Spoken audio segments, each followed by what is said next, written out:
即刻好，弟兄姊妹，好唔好跟阿照？來，我將即刻叫我來啊！你啲睇，來講一戰朝就是ทาง上帝安息你，มัน講ที่ทาง上帝安息ไงฮาเลลูยาพระสุภาพเยซู上帝安愛สิกาอาเมนฮาเลลูยาไว้พระสุภาพสมดีเป็นทางฮาเลลูยา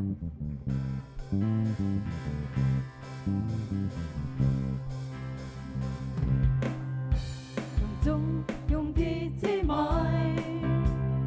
提提細細行前來，愛記得耶穌解圍，其實講，佢會多轉來，唔愛見每日前菜，而到曬見講假來，唔愛見每日前菜。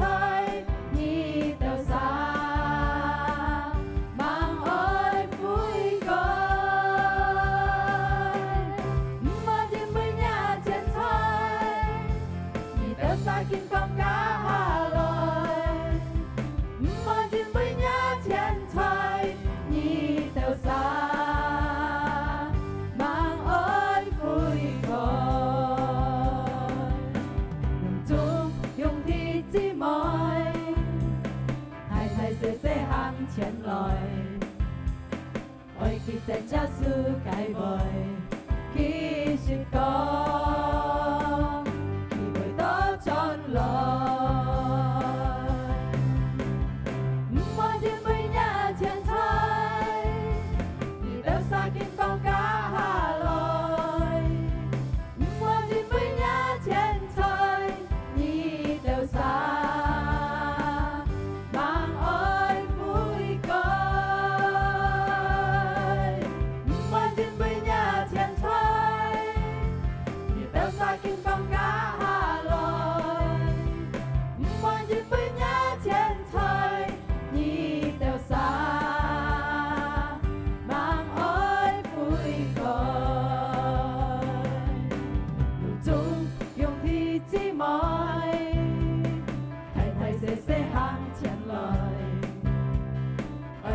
耶穌解圍，其實講，佢會多轉來。來講一節笑就笑攤，講一攤。唔愛見每日前菜，而到曬見講假來。唔愛見每日前菜，而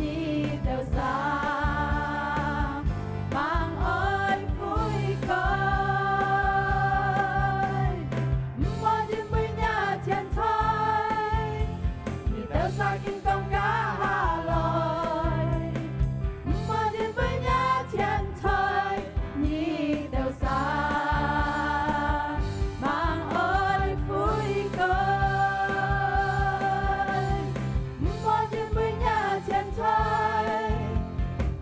曬見講假來，唔愛見每日前菜，而到曬盲愛悔改，而到曬見講假來，耶穌講，耶穌講，佢會多轉來。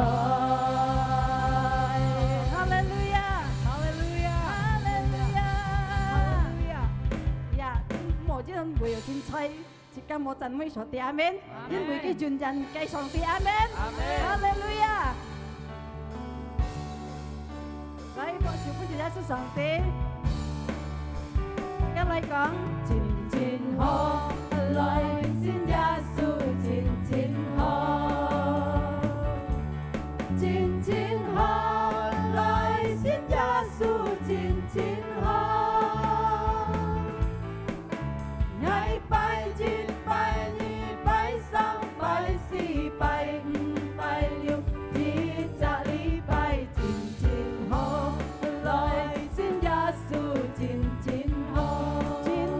好。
喺上邊用字喺前頭做做做。Hallelujah, Hallelujah, Hallelujah.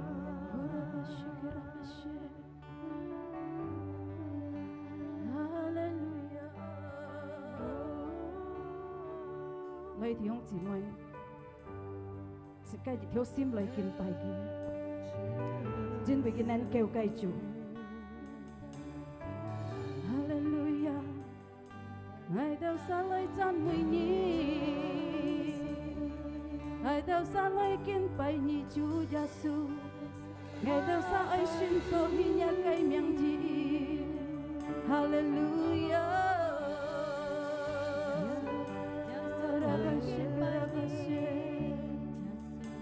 上帝，上帝，上帝，你情啊該保護，上帝，你情啊該力量，啊該救恩，係愛救苦難。心安就強，上帝，上帝，你情啊該保護，上帝，你情啊該力量，啊該救恩，啊該救恩，係愛救苦難。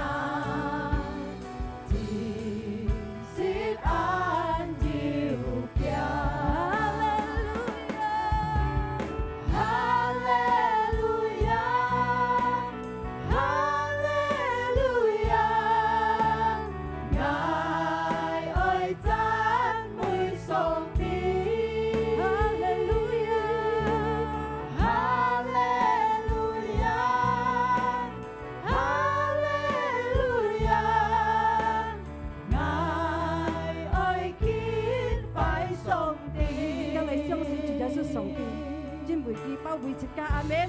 哈利路亞！上帝，你情啊該保護，上帝，你情啊該力量，啊該救恩，啊該救恩，係愛救苦難。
即刻本上帝只嚟講哈利路亞，哈利路亞，愛讚美上帝。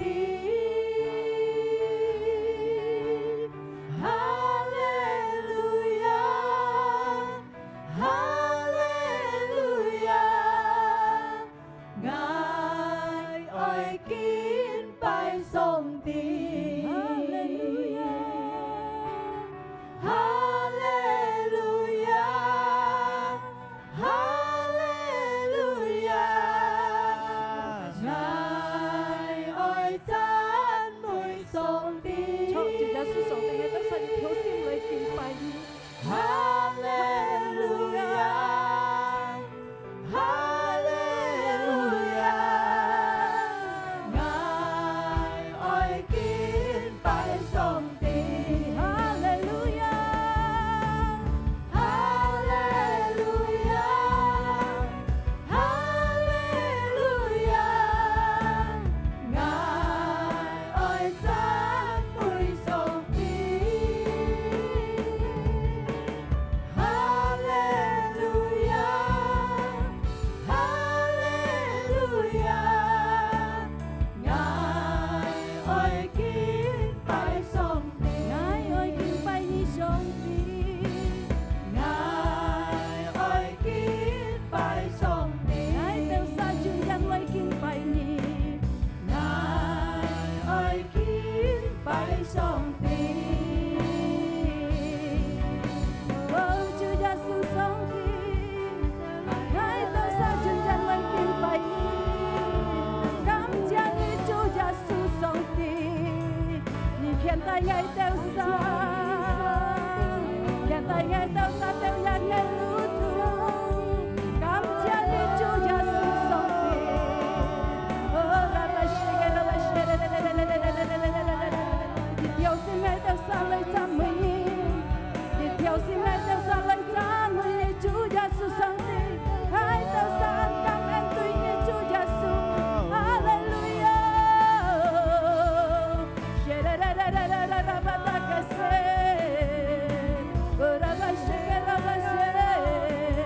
哈利路亞，哈利路亞，我改心，我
raya la ba san raya la bu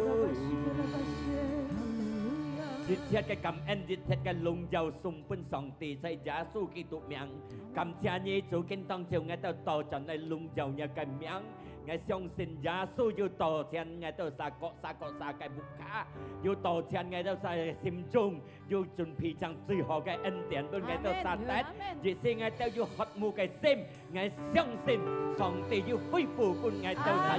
sim họ lại chấp nhận cái bản nhi kinh tông chiều ngay tao sa xong xin ngày tôi đã hot mu cái sim lấy ngày tôi tận nhà cái suy hồ cái anh tiền tận nhà suy hồ cái phong hi ngày tôi hot tận tôi không trọng ngày tôi phải hết tận tôi xin thị kiện không ngày tôi một anh pháp tận tôi song tỷ khai lửa mừng ngày tôi ra cầm chia nhi chủ gia su cầm chia nhi xin lên cao mắt lung tung nhà cái gì thôi à li bị so thôi cọ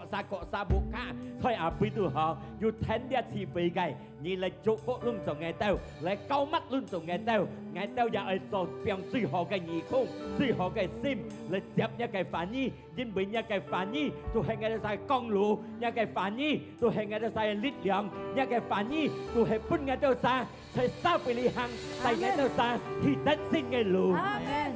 cao mắt ngày nhà phụ nhìn chọn nhà cái phá cảm cha nhi chủ gia su sai gia su cái tục ngày miệng ngày tao cảm ơn ngày tao tỏ cầu thì các song xin thì các đời tật phụ anh nhìn thì các xe lấy còn hallelujah Hallelujah yeah mang như so như thế bỏ xíu bên song tì còn nhà cặp giá tì phải healthy chủ gia su ăn chạc nhỉ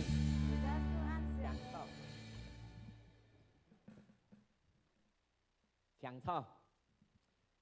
thầy平安 Hallelujah 哇 anh phân hỷ con tờ lung dùng hiông thị chỉ mây cái miền dì có su thay lòng mây sa mai an chun búnใน miền để tôi hết gì họ cái ân tiền song tỷ bún sĩ ca tết cái yên bị sĩ ca yêu xin thì khen không lại tờ lý tít tham gia lại cái chi phí mới gì họ cái song tỷ bún sĩ ca cái anh tôi nhìn nhận những chi phí tapi chẳng cầm chuột môn anh tôi nhìn nhận chi phí tapi tết thọ但係kinh tông chiều luôn dùng hiông thị chỉ mây nên kêu lại ở lý tham gia ngay ai còn hiông thị chỉ mây thằng song tỷ sẽ như hiông thị chỉ mây amen song tỷ chuẩn bị chẳng最好嘅恩典本是家帶阿們上帝要照顧上帝要保佑大家從頭日日到呢下thì kiểu nhất đâu thì cả liên nhất theo kiểu nhất nên kêu lót theo kiểu nhất ngay còn hiông thì chỉ mấy thằng thì cả xin thì khen không yêu chặt lít đường họ lấy tàu song thì cái miền trên yêu kêu cái bảo dưỡng yêu kêu cái bao bì thì cả nên kêu kiểu nhất li họ lấy chi phí để tôi hết song thì cái ai ăn thầy từ thịt cả cái yêu trâu cụ thịt cả sẽ biểu hết như tan xa amen hay mà nè anh tôi nhìn nhận liệt nhất lấy tàu kiểu nhất anh tôi nhìn xin trần hết và anh tôi nhìn xin chủ biến mô xin anh tôi gan kinh tông chiều hiông thì chỉ mày chung nhân theo dịch nhất tàu đi kiểu nhất hắn bùn yêu đặt bùn này xin sim bùn yêu đặt khéo nghe xin sim ngay ấy còn song tì sạc như tàu xả amen hallelujah cái bắt nhất phần chỉ cả còn đó chỉ cả chơi giá số kỹ thuật cái nhìn cái phong miền chỉ cả chơi song tì cái phong miền chỉ cả ông bảy tình giao thông suy nhân đây cái xe cái suy nhân đây cái xa phơi an to bảy giao thông chỉ cả cái xin sim cọ dòng cái môn thi bảy giao thông chỉ cả bảy mét dầu chỉ cả cái xin sim dầu sẵn ngay ấy còn hương thì mười thằng cái dịch chặt nhất chỉ cả gì kinh còn đều chỉ cả giờ thằng đều nhíp đều chỉ cả cái nhị công nhíp đều chỉ cả cái sim chung cái song xin chơi giá số kỹ thuật cái cả chỉ cả ông bảy giao thông amen chỉ cả bún tại tàu khang trọng kinh tàu kiểu nhất vừa na chỉ cả tu còn đó 1000 mét cả kỹ thuật 1000 mét cả song tỷ chỉ cả tiền chính amen cái bún nhất bảy giao thông cái tiền chính là ngay hy vọng luôn chúng chỉ cả thằng đa thọ hung chỉ mày mỗi yêu thủy phụ thay giá số kỹ thuật cái phong miền giá mỗi yêu bún hăng xây dựng một hăng một thiên thông chỉ cả tiền chính chỉ cảใช้kỹ thuật cái phong miềnใช้song tỷ cái phong miền chỉ cả tiền chínhยิ่งวิเลียกันยิดซียิดก็ยิดcái tiệm chungก็tiệm chung chính hàng chỉ cả tuầnยิดtiệmยิดจัดยิดก็จัดยิดchính hàng chỉ cả tuầnยิดtiệmแต่มาสุดที่ก็ใส่ซียิดใส่ก็ยิดใส่ที่ก็ตุนกินเต็มลุงจุงตัวเทียนจินนั่นเองโมยุถุยผูไก่โมยุหังปุ่นไก่ช่วงนนชนแถวสร้างจินหังเต่าหล่อลุงจุงตัวหังเทียนจินเต่าอาบุยน่าเต่าเทียนจินเต่าชุดมุ้ยเต่าสิกัดสองตีไตสิกัดจอมอาเมนผู้สอนยี่ได้สิกัดจอจากที่ตัวโทสองตีกระจิง自家在上帝嘅方面，自家啲自家嘅目的、自家嘅目標最後都係到主耶穌基督係穩定嘅家嘅家標定，冇就賺㗎。就係問題自家呢啲，在你xã會呢啲價值人當中，自家行嘅路線，家長亦係問題本自家。自家行嘅路途，家長係本自家嘅問題。所以當呢個路途啲自家亦開頭行，冇行到中央你點到，行到出尾去，阿們。行到出尾，自家人行到上帝安排嘅，上帝嘅意見，上帝合意，自家從頭到出尾，對陣到出尾，因為自家出世間你喺度，自家每日都對陣，對陣咪緊啦，對陣自家嘅思想，對陣自家嘅心中啲刺嘅，你啲為壓為鬧人為反為計麼思想啲為反嘅思想麼，為本啲驚嘅控制到麼，為本啲小擔心嘅控制到，然後自家每日去對付，都係自家單手對付，自家單手對付，我係講兄弟姊妹聽自家冇辦法，自家係依靠上帝嘅力量嚟對付，自家是依靠聖靈嘅力量嚟對付，嚟對付。係自家依靠上帝嚟對付，我係講兄弟姊妹聽，從頭到中央到出尾，雖然有問題，雖然未有同，但係自家本要前進，阿們。依靠上帝人達得要前進到出尾，要得上帝嘅安排真嘅最好嘅，阿們。哈利路亞！我相信在自家呢啲喺度，自家很有機會，很有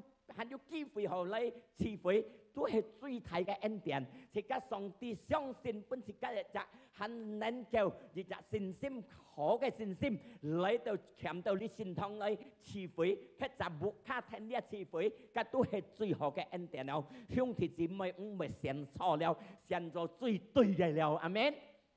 前日一時間冇學嚟到你因為呢個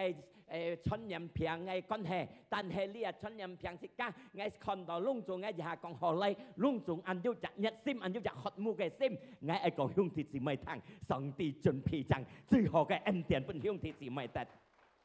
哈利路亞！時間一嚟一到時間嘅信心係一強，唔望越一弱，mà cả nhà時間係前進。自家嘅前進，自家嘅信心達得係強，自家嘅信心越強，自家能夠前進；自家嘅信心越弱，自家退步。嘛，今日自家唔冇弱自家嘅信心，人班自家嘅信心又弱，自家係親密嘅上帝，係親密嘅基督。而係親密嘅基督嚟講，基督意思上帝嚟講啊，自家就親密嘅上帝嚟講啊，上帝本自家充滿咗本自家就心中呢啲強嘅力，心中呢啲安全，心中呢啲甜心。心中你曉劍日極甜，上帝本自家聰明智慧，對付一切啲社會嘅問題，得馬屬平通。自家食到自家吹基督自家啲，自家讓嘅人得勝嘅人。哈利路亞，阿們，哈利路亞，自家嘅練熟練，達得係變熟練自家呀，所以你社會上帝係自家熟練。熟練啊，熟練意思賣東西呢？熟練嘅人唔係通下通不壓，熟練嘅人唔係通下通發聲，熟練嘅人要處理一切嘅問題，唔係發聲，唔係要個人消遣，個安度熟練呀。看攏種嘅問題嘅要解決，個安度熟練，要不當公有嘅人要負責任，人要熟練呀。自家對上帝自家咩要負責任，上帝已經熟了自家。自家在你社會你喺度，自家咩要負責任對上帝，唔係嘅負責任啊！自家冇亂嚟喺社會你喺度，阿們，自家係要上帝嘅理解嚟社會你喺度，咁所以自家嘅負責任，阿們，哈利路亞，學成本自家嘅主耶穌，哈利路亞，見當時間咧講到格上帝自家達得前進，呀，格上帝自家達得前進啊，因為每日一格上帝親密嚟講啊，自家唔係交通。cái nào cả chín mét liatnya là cả chín mét cả Kitô, cả Giêsu Kitô á, sẽ cả đạt tập前進。cái hàng ấy còn đó cả Giêsu cùng hạ hàng前進，cả Giêsu cùng hạ前進，因為是個單三冇本是前進啊，前進意思行人去咯。係咪啦？因為但係呢，時間因為約為學時間單曬時間冇本事，越是辦行到辦東安，要恐怖嘅生死，要突然間嘅生死，要突到尾上嘅平痛，時間要退步，時間唔敢前進。但係時間依靠耶穌基督本時間力量，馬計平痛，馬計做問題，時間能夠自己強下前進。阿們，哈利路亞！而格耶穌強下前進，人人講哈利路亞。人班人是家曉是到甲耶穌基督來前進啊！即係三位喺度提熱，並係熱切嘅重擔，熱切嘅重擔係乜嘅意思呢？熱切嘅問題，熱切嘅愁，熱切嘅驚，熱切嘅煩，你係按照一開嘅重擔，係拿嚟並係，唔好拿嚟開，唔好拿嚟擔呢個問題。本上帝來擔，甲上帝強下交本上帝擔，你本是擔，你甲擔，唔本是擔，上帝甲你擔。Makanya sekarang mau alai kia, mau alai siêu lihat cái痛苦, mau alai siêu lihat cái kiang pháp, lấy cả song ti khiung hà, cao bên song ti bên cái lực lượng, jadi sekarang piang hết lihat cái trung tâm, lihat cái chui óc, piang hết, chui óc makanya sekarang bị做出錘，sekarang生發中呢啲沙貝呢啲被做到錘嘅生勢。哦，我唔係做錘，我冇做七冇乜嘅東西，唔係講單場做七做錘。你係你心中對你要五金人人家都上帝五數格就都係錘了，係咪？Makanya講人冇人佢寫自己嘅錘，因為自己心中對你越不安人越慢人家都係跌落錘啦，喺上帝嘅方面，係咪？上帝喺自己嘅心中堅強，唔係要嬲，唔係要笑，唔係要罰，唔係要五金人。阿們，在自己心中都用感人，要讓人鬧，要不納人，要讓人良人，上帝講要表現呢個人良。阿們，哈利路亞，咁注意嘴吧，係啊，有呢啲嘴惡嘅表現，呢啲明明自己，但係呢，呢個重擔，呢個問題，呢個痛苦嘅呢個嘴，唔係自己要前進，點點開導唔要前進，係咪啊？自己看熱傳福音，Ibrani 12ที7ที่ปะเลยสู้12ที่7章。Dia kejini mun anyang kong karena kita mempunyai banyak saksi ini mesti anto kian you kian jin bagaikan awan yang mengelilingi jun yang tin dan buyen setka anto kian jin marilah kita menanggalkan semua beban dan dosa. Saya kong dia kayak tungku dia kayak cungtam sikat cuy sikat piang hat tanggal hat mau kayan piang hat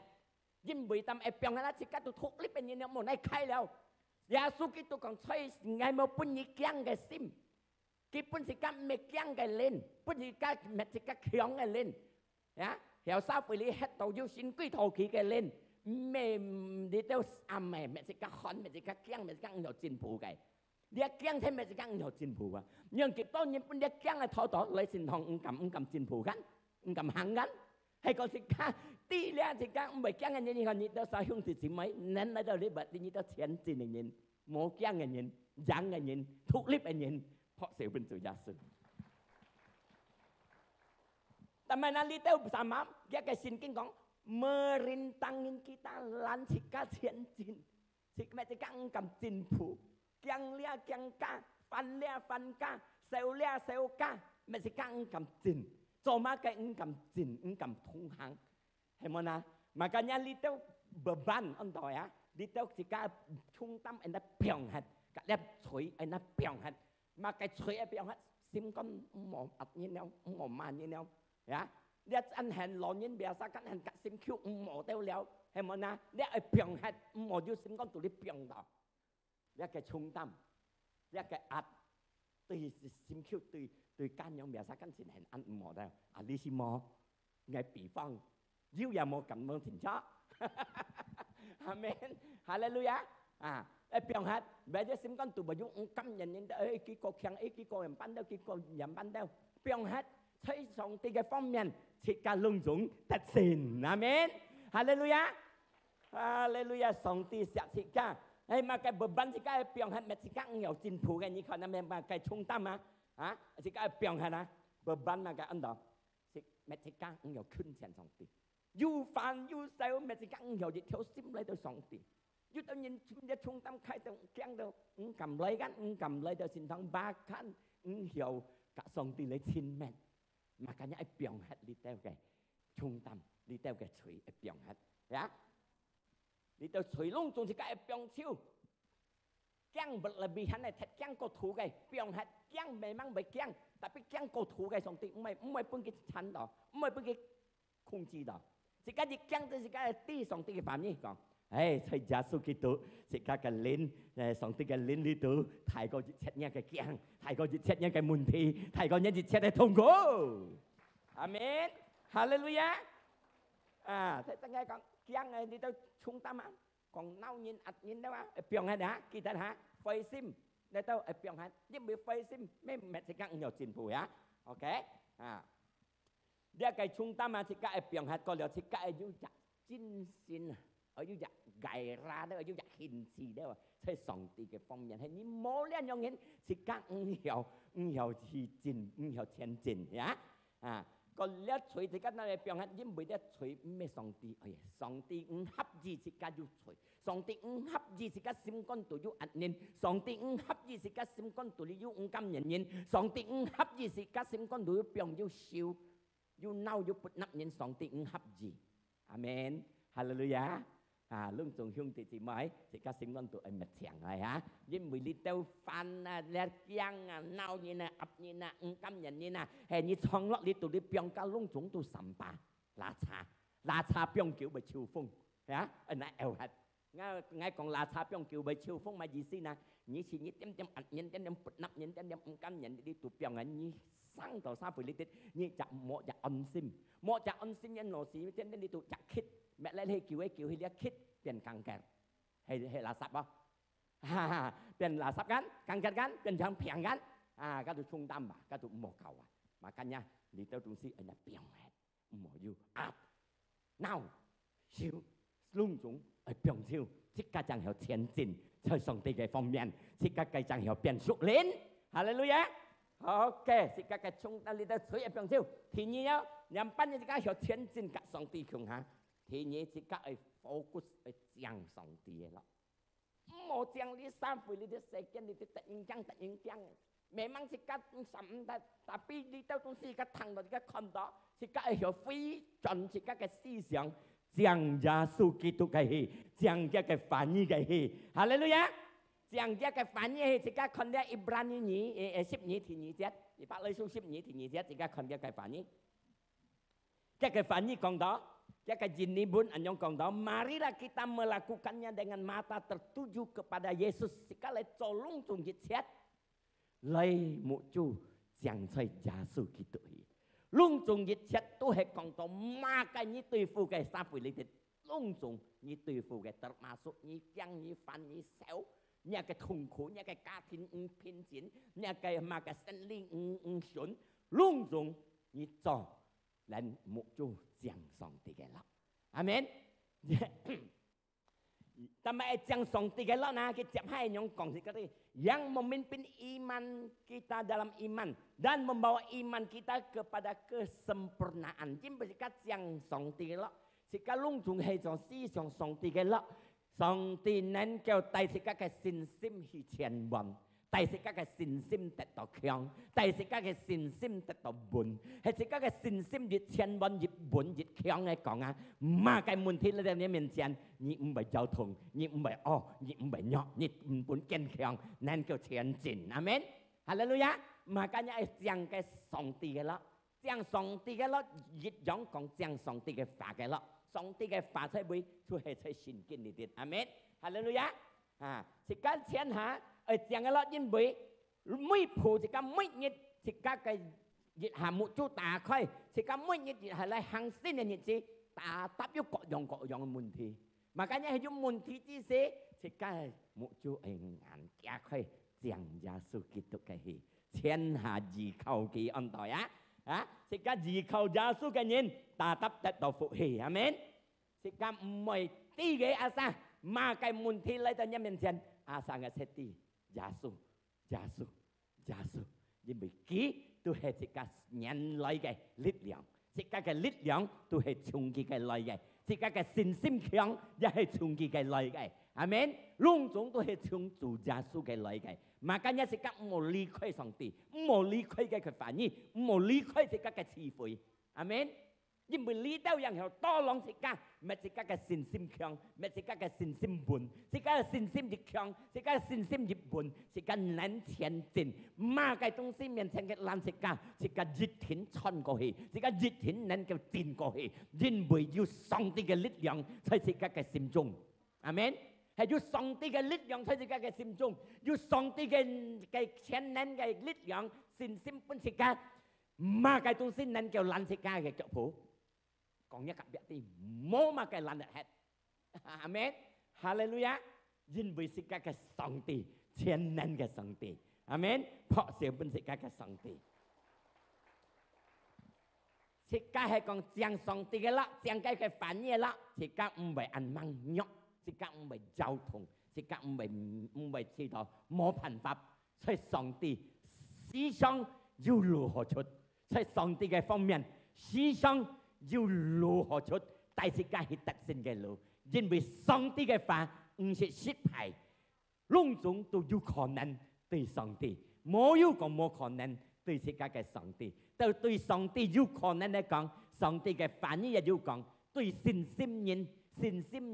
攏總都有可能，阿門。Makanya ngay còn thấy rằng chỉ các mình họ lại tùy phụ chỉ các cái思想，chỉ các tùy phụ chỉ các思想所以對戰，因為只các cái思想下講冇可能，但係上帝嘅反應講有可能，只các思想講你曉麼？你唔知咩得到麼？上帝講曉能夠一天得到，哈只các被對了，你啊被切到ngay麼？你啊被滅ngay人不認麼？驚啊！唔係啊，唔敢啊！上帝講前進，我保佑你，阿門，哈利路亞。在上帝嘅方面冇可能達到有可能，冇有講冇可能在上帝嘅方面，因為前能嘅主，攏總嘅能夠做，從冇佢做到有，且透過佢嘅法，嘛今日時間要法，講出要好嘅法，講出要上帝嘅反應。即刻嘅口講出要上帝嘅反應，我可以根本一不得平，即刻可以講透過耶穌嘅變相，我嘅平得好。你係你知道未講，透過耶穌基督嘅法，耶穌講本我得到最強嘅力，阿門。就講耶穌我嘅保佑，耶穌基督我嘅磐石，我嘅避難所，耶穌基督同我嘅同在，阿門。即刻咪就只有講三倍你哋只有冇路行。即刻出嚟記得上帝嘅話講，我隔你通齊，上帝講，到上帝隔即刻通齊，要嘛計冇能夠做嘅嗱，攏總都能夠做，阿門，哈利路亞，學成乜即刻上帝。第三，人班人即刻隔上帝嚟前進，Ibrani 12第3，希伯來書12第3。Jika dia ke fani kong ingatlah selalu akan dia, kitat si song kitat Yesus. Một tem kitatnya ke phiền thùng, một tem kitatnya ke thùng khổ, một tem kitatnya ke dompet mo ka phong phong ngay, một tem kitat to lấy ra ke phiền thùng xe như ngay. Yesus ke phá con máy kitat ki. Si song kitat ki, tama kitat ki nani konsep ahe, và dengan tekun dùng cung hi kitat ki lấy kitat ki magai menanggung bantahan yang hebat. Kitat Yesus kan hitam đều dịch chết,最痛苦嘅hitam hết 了，最恐怖嘅hitam hết 了，本人ขี้欠，本人欺負，本人仇殺，馬嘅hitam hết 了。Kitat makanya kitat Yesusnya cái thùng khổ, pun cái tâm hết đâu, nhớ cái phiền thùng, pun cái tâm hết đâu, nhớ cái穷, nhớ cái gì thế chịu kết, pun cái tâm hết đâu. Makanya cái gọi kitat ki, si sống cái kitat ki, muốn nhớ cặp bé, như si sống kitat mà cái kitat nhớ đom bét khung hay mà, kitat nhớ cái phiền thùng hay mà, một kitat cá li ha, kitat Yesus, ta mày kitat Yesus, luôn chung chung Yesus cái lời, amen, hallelujah. Ni konsep hai kau mai, tapi ni pihak orang-orang yang berdosa, you cui cái lung chung cái kết hết leo, lung chung say cái nên you cui cái ni tâm chiu leo, 2000人nhân千cái事噶，cả cái tâm chiu leo，只cái痛苦cái tâm chiu leo，只cái病痛cái tâm chiu leo，阿門。一個甜鳥腳身人，腰骨痛，臀啊痛，肺病，還有乜嘅病細一個女士唔好喺你心中度你哋隆重嘅tâm chiu，阿門。哈利路亞！一切上帝嘅tâm chiu，破小本耶穌。當時間記得耶穌，我講一趟，時間memang有痛苦，係你記得耶穌，你得到嘅快樂，得到嘅開心，阿門。你心中你嘅開心最好嘅藥，係咩聖經講？心中的快樂最好嘅藥，係冇呢？時間要平痛，一個心中的快樂，冇兩個時間佢咁過係咁平。阿門，哈利路亞！一點點心中的哎呦，是喲，不得平哦，睇到哎呦心肝痛哦，咪會平咪心肝痛咪要乜嘅生氣嘛？哎呦頭腦痛哦，咪要肚乜嘛？哎呦肚臍痛哦，飲咪發飲麼呢啲啊？點點率㗎，有啲得唔到快樂，得唔到一個平安，心中的快樂乜嘅平都冇係，阿門，哈利路亞，哈利路亞。哦，是家嘅上帝，先人嘅上帝，是家係相信嘅話，阿門，哈利路亞。上帝錫兄弟姊妹，隔錫愛，你亦係記得上帝。雖然一個路途，雖然一個生活中咪交通，咪有恐怖嘅生死，你亦係記得佢俾你力量，是家能夠開，能夠擔，佢帶自家去得勝嘅路，因為佢唔識表現自家，佢唔識個冇才你。阿門，哈利路亞！時間嘅上帝錫時間，你又俾佢一戰期嘅錫時間，哦，佢時出時間，佢做出一個見證，佢做係錫每隻人類，嚟曬相信佢曬得到呢最大嘅恩典，哈利路亞！相信佢曬一個痛苦，一個病痛，一個罪惡，本佢擔hết，時間變對嘅人，變對嘅人，orang benar anda，呀！咩時間難，咩時間強，隆重上帝做乜時間？時間冇能夠強，時間人有限制，耶穌人能夠強。時間得一個恩典，就嘛用信心，阿門，用信心去得。哈利路亞！上帝講嘅50樣嘅時間，係相信啊，隆重嘅生死，時間能夠開，能夠擔，因為上帝本時間力量，makanya時間係記得嘅，阿門，哈利路亞！ngay chỉ chặt chỉ mày bắt đầu piang piang kinh thông, phải nông cất thông, nhưng mình cái kỳ tết Giêsu hay kỳ tết cái piang, kỳ tết Giêsu gan, dịch giả hồ hay là, họ sẽ muốn xong đi, Hallelujah, kỳ tết Giêsu một trên nó toàn nhớ piang, ai ông mang thằng nhiều thông không, can về chỉnh băng á, kỳ tết Giêsu cái phá, chơi cái phá như con, thôi có cái biến xong, nhớ cái piang hồ hết, Amen. 即家嘅口講出嘅話有力量，阿神嘅信心真，唔是講嗌你緊要禱告，而是跟能夠禱告。呢嘅話講出要做嘅，阿神嘅信心，萬歲耶穌基督嘅喜，阿門。好喊嘅禱告，好silakan，啊，係呢家嘅禱告有用有能力，啊，有用有信心，阿門。因為上帝。本了天下神奇嘅人，呢個力量，呢個能力，本了隆重神奇嘅人，哈利路亞！其實人班人自家有前進，睇身藝神不講了，自家要精神嘅要計，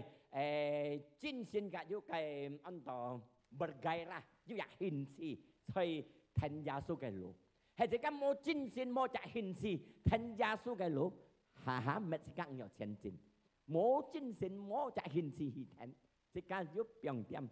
人家講你去先同行，冇精神冇就興趣，唔係按爛相道，冇精神冇興趣，係即家要就精神要興趣。我講一趟做一樣東西，打得有成功。你係冇精神冇就興趣去做唔成功，你下即家做菜係要精神嚟去做，要興趣嚟去做，打得個菜做到好些。阿門，哈利路亞！即家你係做養生社，比方像藝夢拜做金打金，係冇就精神就興趣嚟去做緊用人嘅殺用人搖用射嘅，你冇精神去做，繼續責任要做嘅咧，我就偏要。你係殺用背嘅，用到背神用射用人တင်း轉嘅，你係冇就精神就冇就興趣去做，但係你做法對啊，做唔上對啊。眾生你冇只精神，冇只興趣去做嘅。makanya jika天上帝要有精神，要有興趣。Amsal 18-14次看，箴言書18-14。Jaga jinni pun kong tahu orang yang bersemangat dapat menanggung penderitaannya. Còn mà cái này, yêu chính xin là những nền kêu tâm cái痛苦。Makanya ayo cinsin dia nhiệt còn nhiệt hàng dia cái nhiệt gì? Dia cái sa phủy mẹ unlock cái sa phủy. Dia cái世界你係咩偏前嘅世界，思想為咩自己不合不強不準。Makanya自己要精神善經講緊啲，自己能夠擔，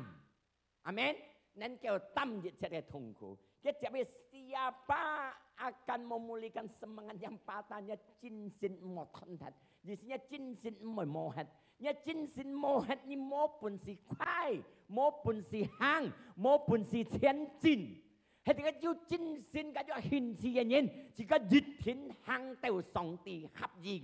cái song ti phu phai chang ngày,因為上帝鋪排將本自家最強嘅，阿們，最好嘅，長期一樣。新鮮格嘅一樣，啊！即刻行出嘅新鮮格嘅一樣，要愛，要嘅要摘凄涼嘅心，要好嘅隆重耶穌嘅新鮮，即刻能夠行到嘅去，要真心聽嘅，要入獻詞聽嘅，阿們。即刻上帝嘅兒女，冇係真心，冇係呢個獻詞。係冇係呢個真心，กับ冇係呢個獻詞，雙心通都很難，係冇นะ？ทางฝ่ายนี้都很難，你思想嘅ฝ่ายนี้都很難。冇真心冇獻詞嘅人，不到平時咁冇能夠對付呢個平，一天呢個虐待，一天呢個學到，一天呢冇辦法。是個要真心要獻詞嘅人，平到是個能夠起向來。即刻可以面臨呢個平，係在耶穌基督嘅名，呢個平就可以。要做嗎？你信心你強，上帝聽你禱告，平好係，阿們，哈利路亞。上帝一天要聽自己嘅禱告，阿撒自己要有真心。呢個真心กับ信心啊，佢為傳送多浪自己嚟集備。即刻去做嘅，即刻去做熱權生死啊！似到安難做啊，安難集備，安難成功啊！係講即刻要嘅真心，要嘅獻詞嚟去做啊，達到有成功。阿們，在上帝嘅方面係樣，你愛呢個信心強，愛呢個信心穩，要唔係生死嚟對付到即刻嘅信心唔係弱係，呢個真心กับ呢個獻詞唔係弱。變到你真心嘅呢個獻詞，要幫助你達到強嘅信心。阿們，哈利路亞！呢個時間嘅真心嘅信心啊，係咪即刻就專嘅心喺上帝嘅方面？阿們，就在講一做少真少聽，要真心。阿們，冇真心嘅人，應該講答嚟theo lui lui，乜嘅東西都nhận落嚟㗎。平同人落，受訓等心腳心乜嘅人落也心中，答嚟人家講冇真心，mà cả nhà ở dưới chân心，你是係講你有人學學nhớ đồng bét to lên những cái ngồi hay là mày đồng bét mua lấy, hả? Nhớ còn nhau hăng rồi nhau bị với nhau nhớ đồng bét như vậy xong rồi chen tuần ma lý to mà kiểuว่าเนี่ยหล่อปั่นอย่างถ่ายยุ่งเลยอย่างนี้ก่อนnhớ chân心những cái bi phong sinh dạng như nào, amen, hallelujah. Makanya sekarang songting anak ở chân心ở dưới hình thị thành gia sư Kitô sekarang dịch thiên kita sekarang hitat sinh cái lũ phật sự phân tự gia sư nghe chàng dia cầu kim cầu cù sang lại, hallelujah. Sekarang chàng nào hung thịt gì mày khi hằng lại sekarang lại bài chủ, hallelujah. Nghe xong xin lung tung sekarang đạt到上帝嘅恩典見當照，透過呢一個反義講出，透過呢一個智慧，lung tung sekarang達到嘅力量，hallelujah. การจิตเที่ยวซิมไลกินไปเจอช่วงที่สิไม่ไงส่งสินส่งตีสิทธิ์เปียงให้สิกาเต้าสา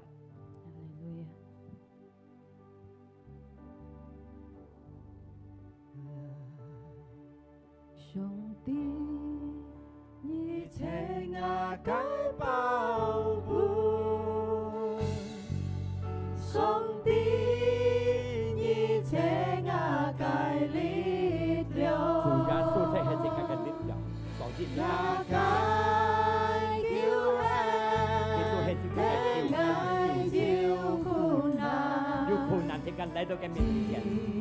是是按照家，上帝，你這亞嘅保護，耶穌基督嘅家嘅上帝，難度。你這亞嘅力量，用其姊妹今日為我力量來行嘅世界，來上帝嘅面前，佢賦予新嘅力量。愛照顧，有苦難來到一個面前，今年就開路不易。因為一個法，是不要見要做嘅。哈利路亞，哈利路亞，愛讚美上帝。愛都係讚美你上帝，因為愛就讚美冇你，愛就冇貧乏，冇你愛就冇騙，要耶穌愛就實踐嘅，係上帝嘅方面，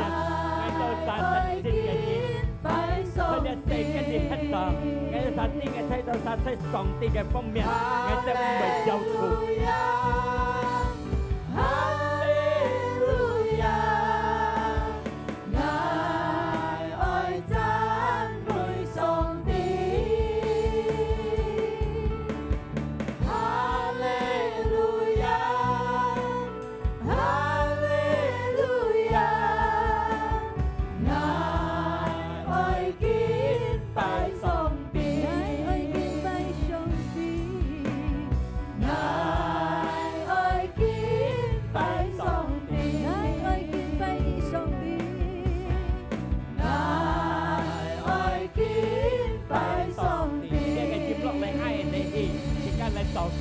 主耶穌嘅相信，認識表現一個字依靠呢個字認識離開嘅都散，認識離開嘅都散，嘅相信，認識嘅都散嚟到呢個面前，日本係到實踐嘅力量，係嘅都實三倍嚟喺度，嘅都係格上帝共下前進，嘅都實係表現一切嘅重擔，係表現一切嘅罪，嘅都相信。呢個罪，呢個係重擔，係難嘅都實前進，mà cái những cái sai biểu hiện,透過những cái phản應，cái đó đi, cái đó biểu hiện, thì như嚟講cái đó sai cái ngăn chung, cái chiến hành sang耶穌基督cái lo, chiến hành chỉ靠耶穌，cái đó thì cái đó chỉ靠耶穌嚟講，cái đó nên夠前進，cái đó chỉ想係記得主耶穌，係記得主耶穌嘅反應，主耶穌嘅反應講，cái đó係被爭嘅人。chú cô rằng tân sinh cái nhìn chú cô tân sinh cái đó là sao vì lý hết đó xong đi cái phá con xuất cái đó ở chú chính sinh cái đó ở chú đã hình thị lại cả xong đi thường mặt sen sinh cái đó chú chính sinh chú hình thị cái đó dịch hình thì tân sinh cái lũ bên trong chiều sở hữu thằng đeo phá như cái nhìn ngay tàu cầu như tân đó xong đi sinh cái anh đen như tân đó xong đi sinh cái lít lượng như tân đó xong đi sự họ cái phụ đề như Phật hiện cái nhìn kinh hạ thấy giá số kỹ tốt như tân đó sinh thì khen cao thấy giá số kỹ tốt như tân đó khen thang cái sinh thì nhọc nhà gọt dụng thơ tòng ngày nhà cái đau cốt nhà chẳng kinh thơ tòng ngày lung súng thơ có giá số cái biến xong nhà cái sinh thì tân vô nhà cái sinh thì tân đó họ nhà cái sinh thì tân đó không trọng thấy giá số cái phổ hết sau mét nhà dịch xe cái phiền thô tay nhi tân sinh cái lô cảm ơn như chủ gia số cảm ơn như sinh linh yêu khen tại gia cái chi vui thùng theo tàu chụp mười như yêu cao mắt ngày lung tung cả dịch tòng ngày tâm ngày tròn ngày song sinh sinh linh yêu khen tại ngày tàu sát tròn đời bụng khang xuân xuân lý lý dịch tích như mô sầu thèm như gia trụ phụ lung tung bụng khang thành gia chi vui cái khơi tàu tròn cái lung tung song ti trụ phụ cái thoát cái tật tàu nhà cái lít điểm nhóc cái tật tàu nhà cái lít điểm nhịp trụ phụ lung tung ngày tàu sát dùng thì mình muốn chỉ cả kẻ hồng sung chịu lấy chỉ cả cái thiên phú cái phụ hỷ bình an khai lọ khen khang lung tung cái chung man lọ chỉ cả cái sim chung chủ gia su sẽ chỉ cả cái trò xuất cái sẽ cũng chỉ cả khăn cái sĩ cái phụ ban tôi hệ bùi liao chỉ cả tết tàu dùn chịu cái sang miệng xin lên du cả chỉ cả thung chạy du khen tay chỉ cả chơi đi xã phải đi hết tàu du tay chỉ cả hít tết xin cái lũ chơi thiên phú cái miệng chơi cái 耶穌基督嘅名，是甲到撒禱告，是甲相信撒，甲得到呢個福氣撒，是甲切切嚟講，阿門。上帝祝福兄弟姊妹們，人無卡係要後生人講嘅啲，家下暗錄點要後生人嘅智慧，可以含一嘅孫子不陣一係嚟後生嘅含佢嚟參加，熱片得到上帝嘅福。sau đó na sẽ các cái chi phí kiều tiệm na các lúc tiệm nhiệt lên kiều tiệm nhiệt lên tôi yêu cái sit sinh san chung thì chỉ mày khỏi gì buộc khát thén xây cái Facebook cái tết xây YouTube cái thén khỏi gì thén sinh san xây cái á hay mò sinh san khỏi gì cả Asia kèm cả hà á sau đó khỏi gì thén xong thì chúc phúc thầy ca